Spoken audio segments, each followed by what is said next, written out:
আজ সোমবার 23শে অগ্রহায়ণ 2024 সালের 9ই ডিসেম্বর, সিংহ রাশি, সিংহ লগ্ন, লিও সাইনের জাতক জাতিকাদের দিনটি একটু সাবধানতা অবলম্বন করেই অতিবাহিত করতে হবে।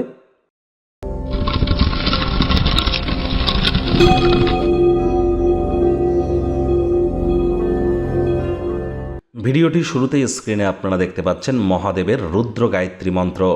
ওম তৎপুরুষায় বিদ্মহে মহাদেবায় ধীমহি তন্ন রুদ্র প্রচোদয়াৎ। এটি সকাল দুপুর সন্ধ্যা 3 বেলায় 108 বার করে জপ করুন না, অত্যন্ত উপকৃত হবেন। এ বিষয়ে কোনো সন্দেহের অবকাশ কিন্তু নেই।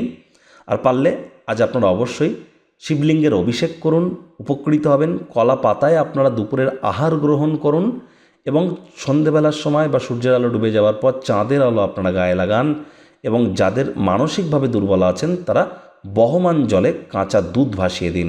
এটি আপনাদেরকে বহুলাংশে উপকৃত করবে। ভাগ্যমিটার আজ আপনাদের বলছে 3.5 আউট অফ 10, ভাগ্য আপনাদের অনুকূলেই থাকবে। দেখুন, কোনো নেতিবাচক বা নেগেটিভ কথাবার্তা বলতে কিন্তু আমাদেরও ভালো লাগে না, তবে গ্রহ নক্ষত্রের হেরফের অনুযায়ী ইন জেনারেল ডেলি প্রেডিকশন আমরা প্রস্তুত করে থাকি। যাদের চন্দ্ররাশি সিংহ অর্থাৎ মুন সাইন লিও এই গণনা, তাদেরই কিন্তু অধিকাংশ ক্ষেত্রে কাটবে। আজ কায়িক পরিশ্রমের কারণে শরীরে ক্লান্তি আপনারা অনুভব করতে পারেন। বারবার আমি আপনাদেরকে বলছি, বর্তমানে কিন্তু শনি রাহুর নক্ষত্র শতবিশা নক্ষত্রে গোচর করে আপনাদের রাশি বা লগ্নকে পূর্ণ দৃষ্টি দিয়ে দেখছে।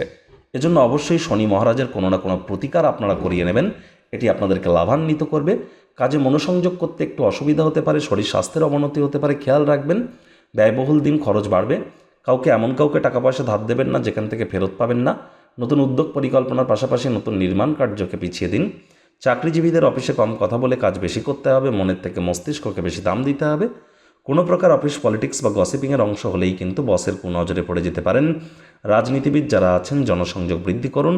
কঠোর কায়িক পরিশ্রমের কোনো বিকল্পই কিন্তু নেই। বিদ্যার্থীদের পড়াশোনায় মনোযোগ আরও বৃদ্ধি করতে হবে উচ্চশিক্ষার জন্য। যারা বিদেশ যাত্রার কথা ভাবছিলেন, ভাগ্যদেবীও আপনাদের পক্ষে নেই। সন্ততি থেকে থাকলে তাদের দিকে কঠোর সজাগ দৃষ্টি বজায় রাখুন। হাউসওয়াইফ যারা আছেন, দিনের শুরুটা তাড়াতাড়ি করুন। প্রেমিক প্রেমিকা, স্বামী স্ত্রী রূঢ় বাক্যের প্রয়োগ, অশ্লীল ব্যবহার করা থেকে বিরত থাকবেন। তৃতীয় কোনো ব্যক্তিকে ভুলেও সম্পর্কের মধ্যে যেন প্রবেশ করতে দেবেন না। সম্পর্কের দুর্বলতা কিন্তু আরও বেড়ে যেতে পারে। শত্রুপক্ষ বিরোধী পক্ষ একটু হলেও শক্তিশালী থাকছে। পরিবার পরিজন নিকটস্থানীয় ব্যক্তিবর্গদের উপর জোর করে নিজের মতামতকে জাহির করলেই কিন্তু ক্ষতি।